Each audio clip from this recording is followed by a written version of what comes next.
Yes. And you let me go my way. Now it's me who has to pay.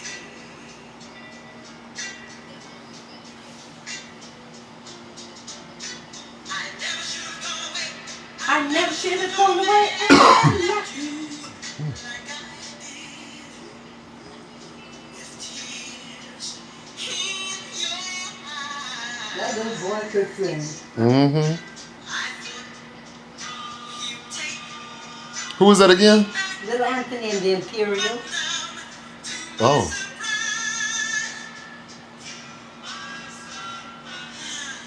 on the outside looking in, That's him there. Haven't you seen him on TV? gotta find a way back Uh-uh. to your heart. Were you playing the music from YouTube? I think it went over to YouTube. I thought I hooked it up last night, but I guess I didn't. Oh, it went dead?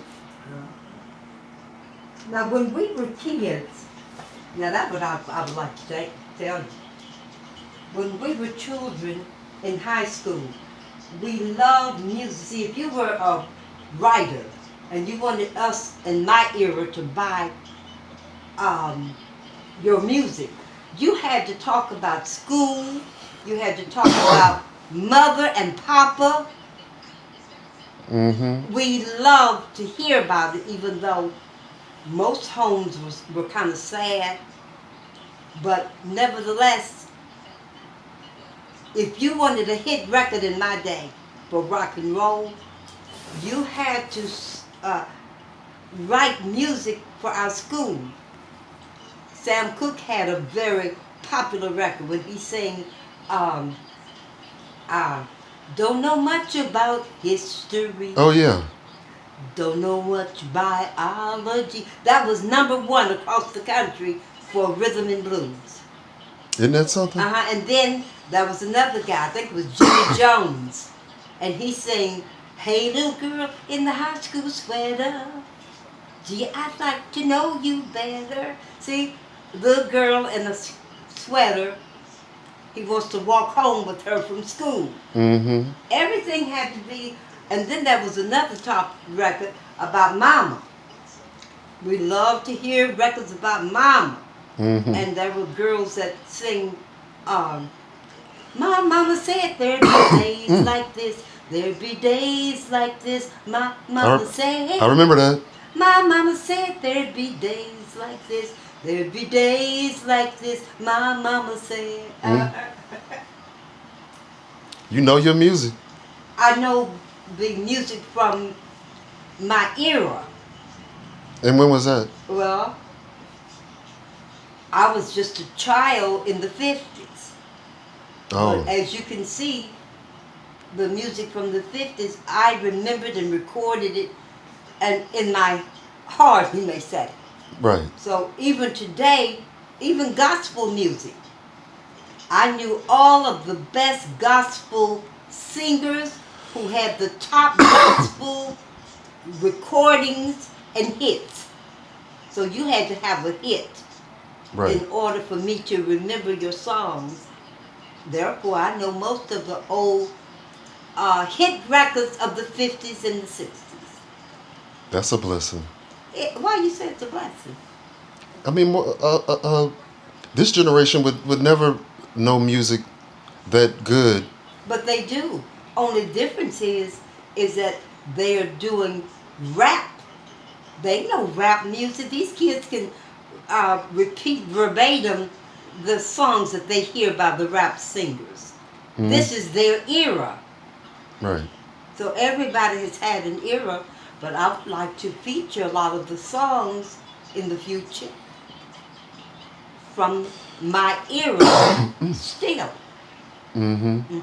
Thank you. Thank you. What radio station did you work at in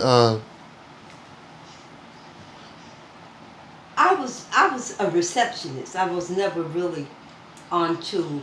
I only set in for disc jockeys, and in my day, black disc jockeys they mostly could not use their own name on radio on their shows.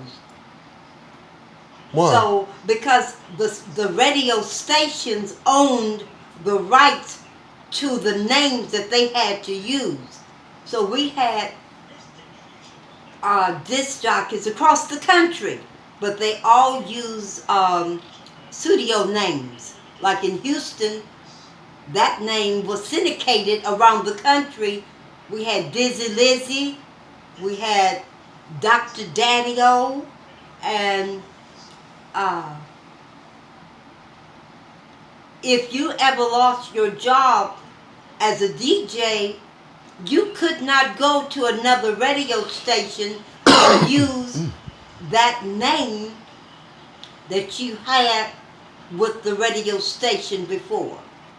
You can't take that name Dizzy Lizzy to another station, even though you got popular with it, Oh. because that name was owned by the radio station and it was syndicated. Oh, okay. How did you get that job at the radio station as a receptionist?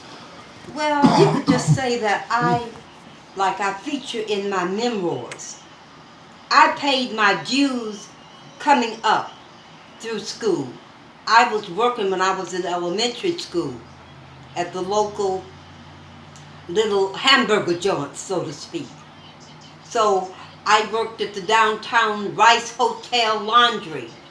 I worked high atop the Rice Hotel at the Petroleum Club. So by the time I finished high school, I had sort of what you may say, I had paid my dues to not to have to do kind of domestic work anymore. So I began to qualify at that time for higher position jobs like receptionist work and so forth, file clerk, typist, and that's how I began to move up the ladder. Oh, wow. Oh. What part of Houston was you living in at that time? Well, I grew Wasn't up, it Fifth Ward or Third Ward? yeah, I grew up in what was called Fifth Ward. As a matter of fact, the area of Fifth Ward that I grew up with eventually began to have the name of Bloody Fifth.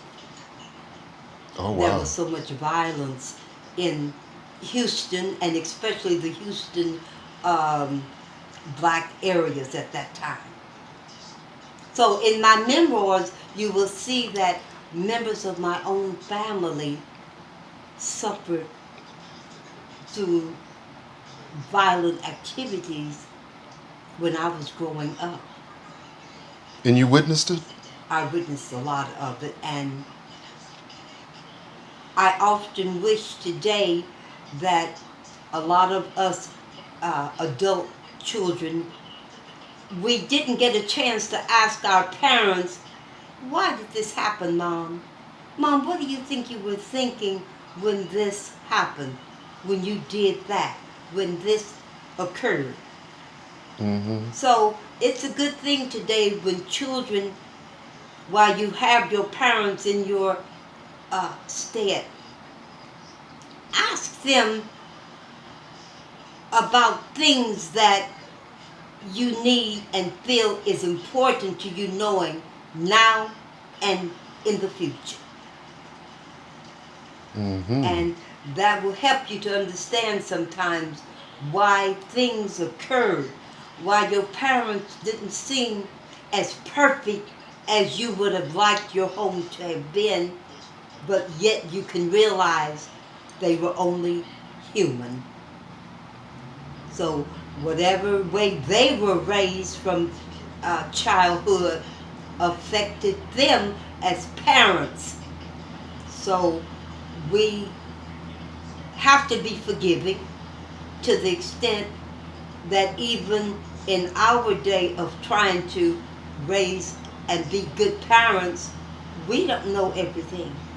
So therefore we'll make mistakes too and need an understanding from our siblings Mm. in the future. Tell us a little bit about your childhood growing up in I have to leave some things to my memoir, and you will find a lot of interesting things, I hope, in my book that will be soon to be published before December. Oh, okay. And what's the name of your book gonna be? Well, Or we or have you thought of a name yet? well we have decided on several different titles, but that'll come later. That we'll let you know. But right now, I better get back to playing my music. Nice talking with you, Chris. Okay, so just tell us what type of information will we find in your book, your memoirs? It will speak about how important it is that we realize we are being shaped as children not just by our parents but by our communities, by our cities, by our neighbors, by our teachers, by our governors. All of this goes into shaping, molding, and making the person that you become in life. Awesome. So this is what we're going to uh, show in my memoirs. How the things that are said and done from the past, and how the events of the past affect our present world, our present life situations. Mm-hmm. And that, I hope it will be interesting. Okay. Now let me get back to this music because I got some more She loves her music. wonderful songs that I'll be playing for you. Thank you. You're welcome. Thank you for that interview.